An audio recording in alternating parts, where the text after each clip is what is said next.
İkincisi ad günümdür. Aldığı mütləq dəftərə yazdır. Əkiz bürcüdür. Ona bu sözü dedim var ha. Allah'ın adını olsun. Gələcək o birinci oçaqda qalacaq ki, birinci yazdırsın ki adı düşsün ora.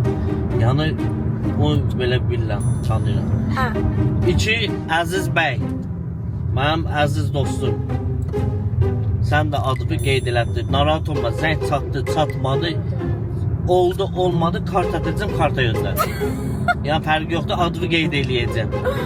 Cafe Love City'ni tag eləyəsiniz bu videoya. Ya da kəsin o hissəni Cafe Love City etiketləyin. Bir də Astaramoğlu etiketləyin, əziz izləyicilər. Qoy görsünlər ki, vəziyyət çətindir. Mənim ad günümdür, o da səbəb. Bəlkə başımızı yedik.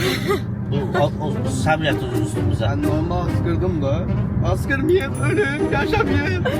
Başladı acı taşın eləməyə. Danışmışam, keçmişəm, xəbərim baxam bulanı. Tıklan.